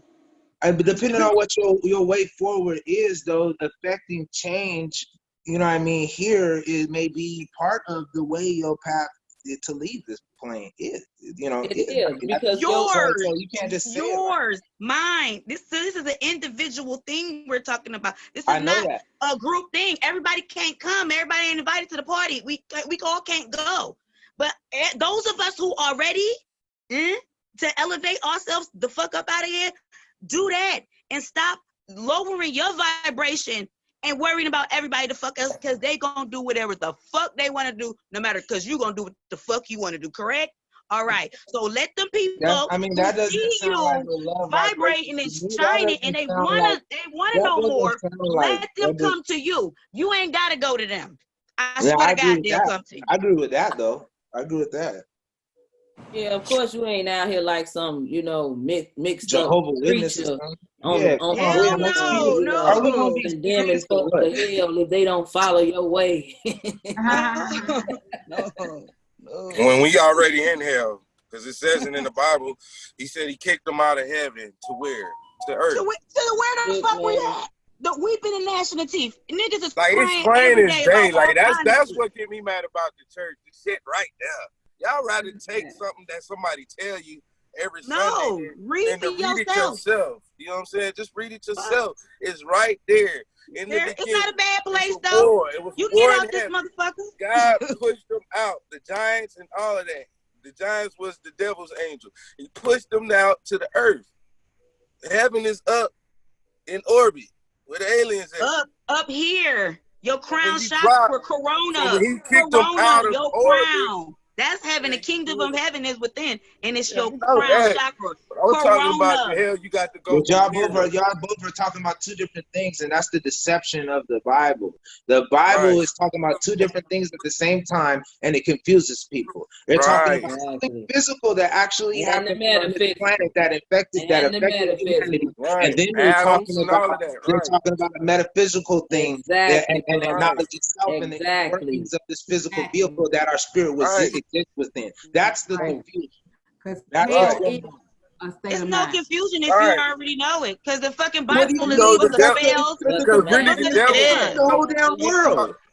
It tricked the whole damn world. That's the exactly. Exactly. The masses don't know. People take it literally, and they don't take it. It's allegorical and it's metaphorical. Right. Exactly. But you can be tricked by Dr. Seuss if your mind ain't fucking in. But when you was a kid, they fed you. You believe in Santa Claus, right?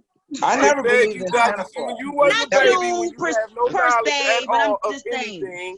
Listen, anything can be if true. Your mama, listen. Okay, this is my point. That's true. The woman is the first teacher, right? So when I was born, if what my mama gave me was Dr. Seuss in the Bible, because she didn't even have knowledge of self. Our parents don't have knowledge of self like that.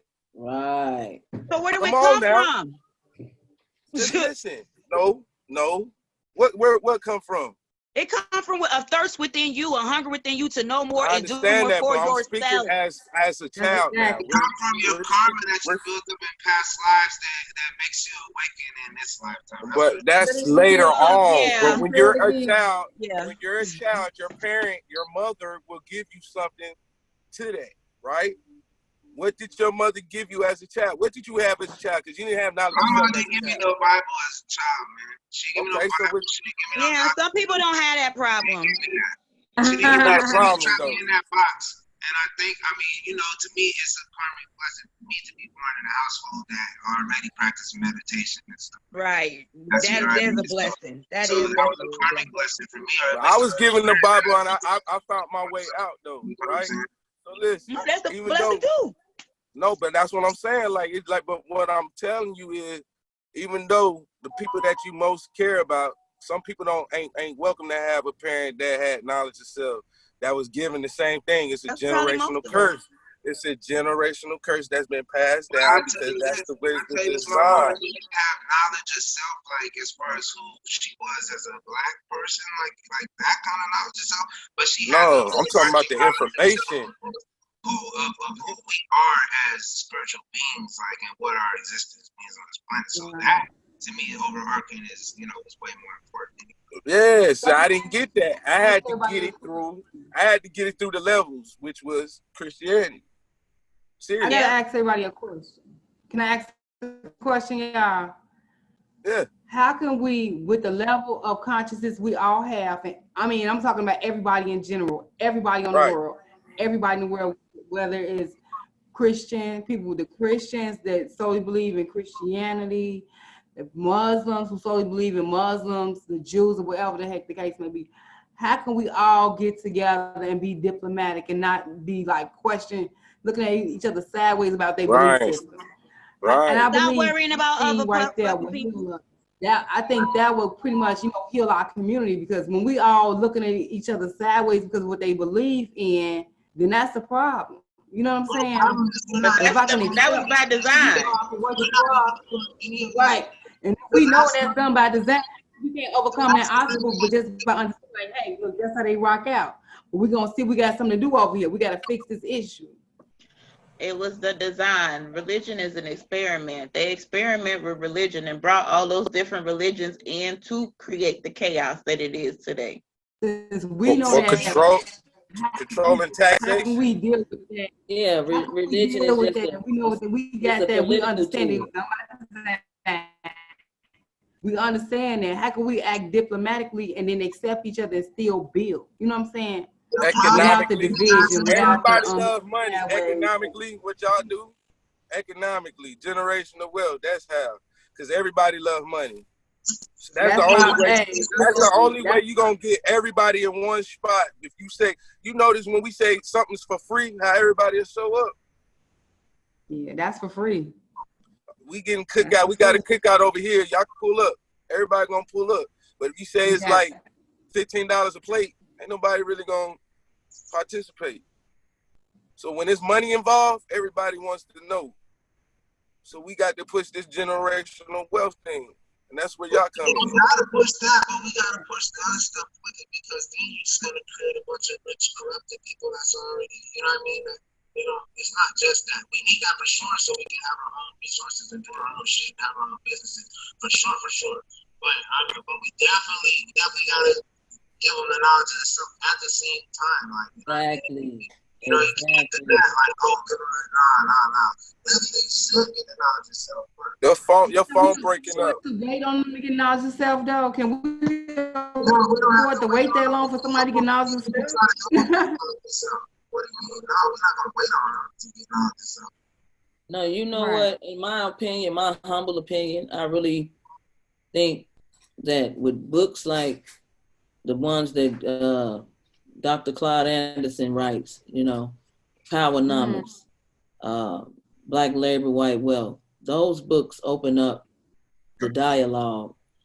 And for those who explore those type of books, it opens up, you know, the man, I didn't, you know, it turns on the light bulb, so to speak. Yeah. So it kind of gives you, you know, he breaks down through time frames by way of time frames. He talks about the different decrees and policies that are still and were put in place in order to, you know, create these marginalizations, you know what I'm saying, for the people. And I think books like that will kind of really force the reader to really start digging deeper into themselves and what really transpired, what happened to us, why are we in this position that we're in today. You know what I mean? And that book opens that door, so to speak. That's what they call a Pandora's box, so to speak. It opens up a box full of all this hidden information, and why it gives people the ability to be able to put in context why I feel so angry. Why am I so mad at my neighbor? Why, you know, why is all this going, this violence? And, you know, it's like, it goes back to what you were saying, Tiny. You know, it's like, you know, bringing up the narrative without talking about the root causes of it. Exactly. So we go ahead. No, I'm done. I was just, you know, saying that we need to really start reading more of our own authors, because our elders, we have some brilliant scholars. Yeah, they laid it out there. The information's there, like you said earlier. Exactly. Right. If we would just do something like, I always say, follow the footsteps of the masters, because they left us a hell of a blueprint, you know. That's our Bibles. The stuff our ancestors put in books. It's a reason why they put it in books. Nick Cannon, they put it in books because you can't reveal everything. We need to spread the word amongst each other, because we need to spread that. And it ain't for everybody, though. Books, we need to teach our own, though. We need to teach our own. Our babies need to be reading them books, because all we doing is releasing them to school to read some bullshit. That's what I'm saying. Get graded, and then they think that's the way of life, because you're getting graded, and they telling you that's the only way to make it to college is to follow this curriculum. So my thing is, how can we get the curriculum changed? You can't. Ain't no such thing as can't. Ain't no such thing. You're not changing their curriculum. You gonna change their curriculum? How about we create our own? It ain't even that, because right now everything out of whack with this coronavirus. Everything is out of whack. You said it earlier. This is the perfect opportunity. Yeah, I know, but that's their curriculum, G. Okay, so we pull our kids out to school. We don't really want to send them back to school with this corona shit. Wait. Hold on. It's both. Because the option still needs to remain for the parent that needs their kid to take advantage of this state. You know, we're paying taxes. We need this shit belongs to us too. We take advantage of this. So yes, try to affect change and get their shit changed too, while still creating our shit too. You feel what I'm saying? Because you got families that depend on that free lunch, that free meal for their kid at that state place. You feel what I'm saying? So they're gonna be there. So we gotta try to affect change in their shit too. Because their shit belongs to us too.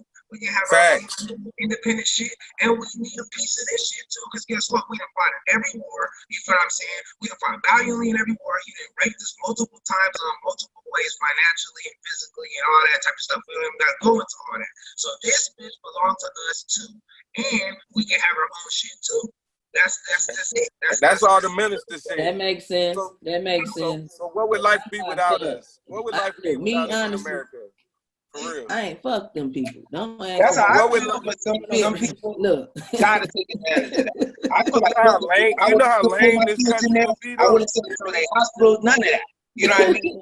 You know how many wars they probably would have lost? I know they owe us. They owe us dearly. There wouldn't be no America without black people. Oh, and that's a fact. They already know that. Every level. No, for real. You know how lame this country would be? What about the if we weren't here at all? It wouldn't exist. It wouldn't exist. Y'all snapped on that one. We create everything. Rights and take reading, away the beginning, what happens? Stop saying the roads. Did we create? They wouldn't be born. They wouldn't be born. Look, y'all. If the black woman. I hate to dip on y'all, man. I hate to dip on this game late though. Yeah, we about to shut it down, man, because I gotta continue my journey on this highway, and it's late, but I gotta make it. Okay, before we leave, I know I got one question. I got one more question. That's it. And we're gonna leave. We got about 8. What is it? It's 12:53 Central. 7 minutes before I fall asleep. 7 minutes.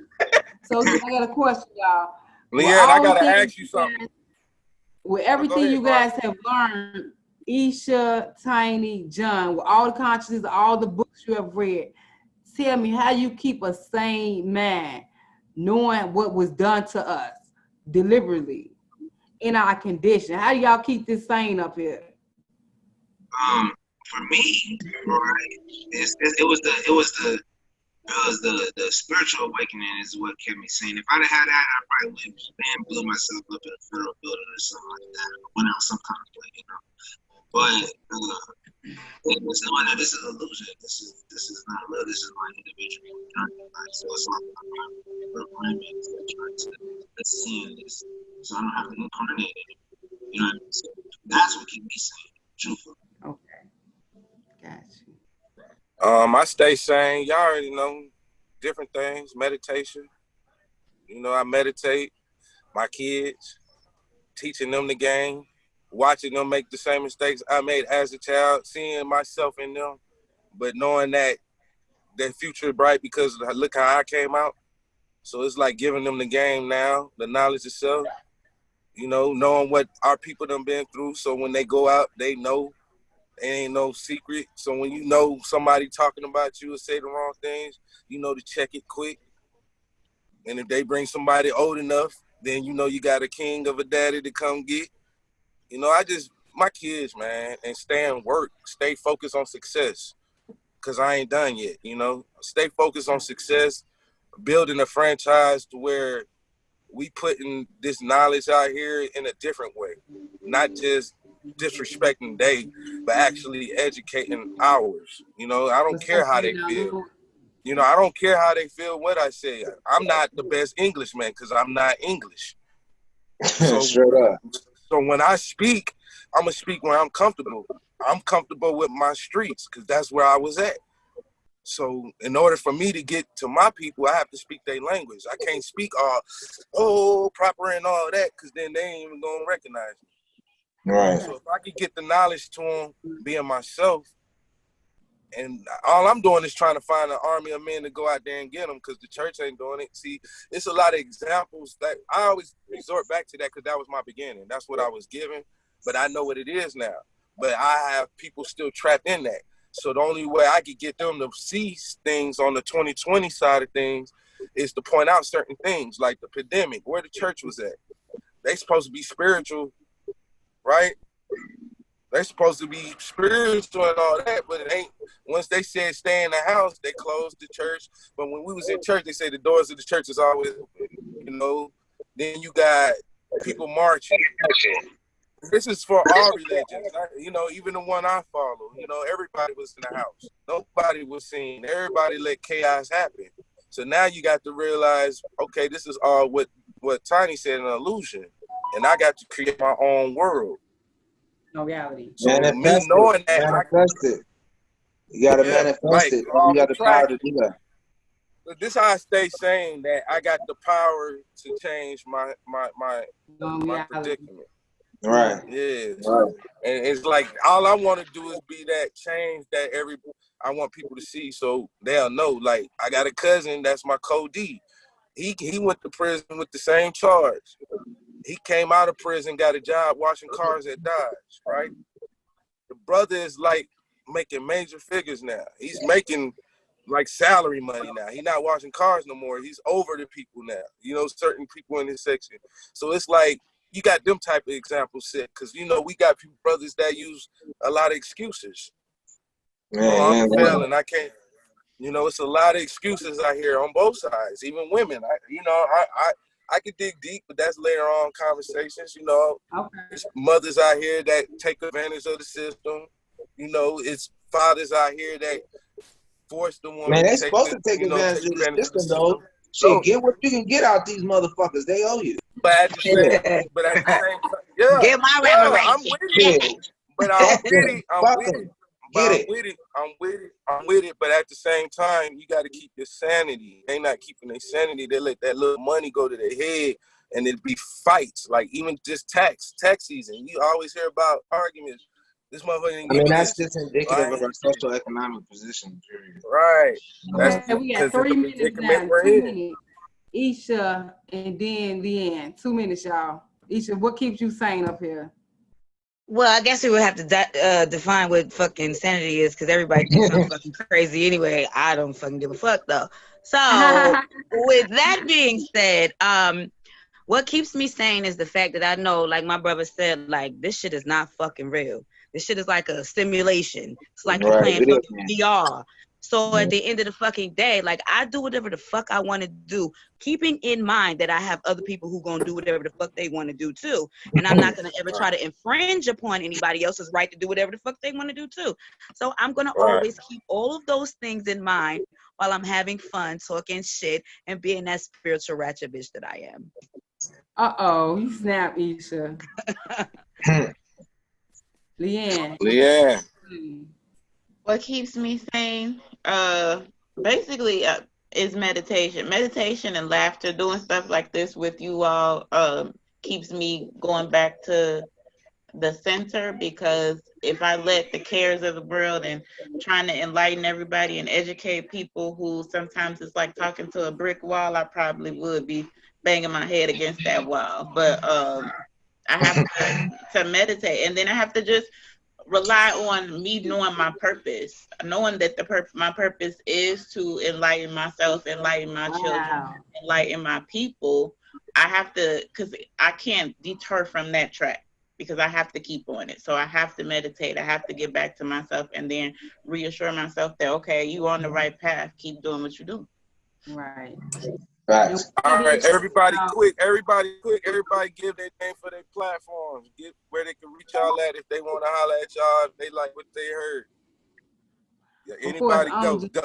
Veronica Coney on Instagram, and Restoration V on Instagram, Veronica Coney on Facebook, and Restoration V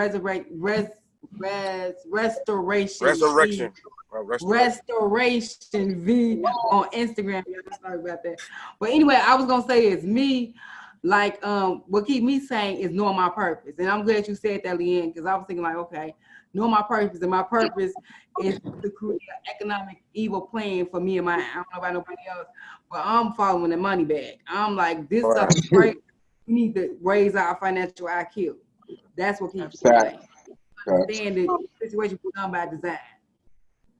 So that's true. We gotta destroy this system economically. Go ahead, Tiny. Put your information. Yeah, this is just this.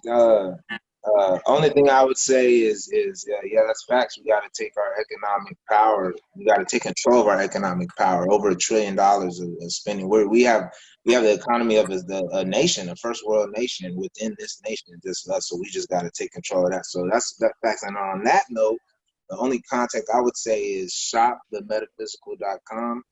We got your metaphysical tools, your crystals, your sage, your sea moss, the gel, and the actual moss, and many other metaphysical things. Everything's charged and cleansed correctly. So shopthemetaphysical.com. Isha. I'm Isha Chanel on Facebook and on Instagram. Petite PETIT Boutique BOOTIQUE. Yeah, y'all go over there and check out what she got. She got the bags and everything for y'all. Clothes, everything. Crystals, everything. Straight up. Yo. Yeah, I got kicked out for getting everybody trying to kick me out the group, man. Like, what's going on? But no, PYJE, that's Taiko on Facebook, but So Deep, ULD33P on all social media platforms. So Deep is a brand. It's actually an acronym, Sisters Overstanding Universal Law, dedicated master teachers of the people. You know, we about music, spreading vibrations, high vibration, you know, music. We call it on a higher vibration for a higher meditation, you know what I mean? And that's pretty much what we do. We fight musically. Now I'm taking on this financial aspect of the fight, and I agree totally with Tiny. You know, I always talk to Veronica. I've been telling her, man, go get your crystals, man. You better protect your energy. Protect your energy, because we banging with the beats for real now. Right. We like in it. You know what I'm saying? We in it. And man, we got to be able, we can't outgun the gunmen. They make guns. We got to fight them on a metaphysical. Right. That part, yeah. That's where I'm at with it. So with that being said, man, John, you know, it's always a pleasure. Sparking the convo. Leanne, give your information. Give your information. See, go ahead. I'm Ann Elland on Facebook and Instagram. My podcast is called Mama Needs Love Too. It's all about self-care, empowerment, and inspiration for mothers. And I also have a beauty movement called Your Beauty Defined, where it's run by Black women to change the landscape of what the beauty world sees, because a lot of what you see in beauty does not look like us. So we are defining our own beauty. All right, and I'm JonTre. You can find me on Spark the Convo podcast on Spotify, Anchor. You could join the Spark the Convo group on Facebook, STC Podcast group on Facebook, JonTre on everything, JonTre. You'll see my picture, and I want to thank everybody for coming on tonight. I bless y'all to have a good week. Keep your ears and eyes open for anything you hear you want to talk about next week. And we out. All right. I got one more thing to say to you guys. One more thing to say before we leave. And I hope this is going to podcast. We are life insurance producers. So anybody out there, anywhere you at, whatever state you in, please, we want to get you covered and protected so your family, so you can leave your family a legacy. And with get that life insurance. That's important. Get that life insurance. The cheapest way to create generational wealth. Stop leaving your kids your bills. Leave them a will.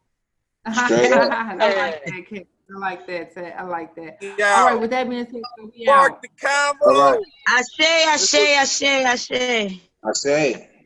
Good night, everybody.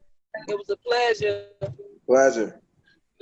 This was a good one. Salute all y'all. Love y'all.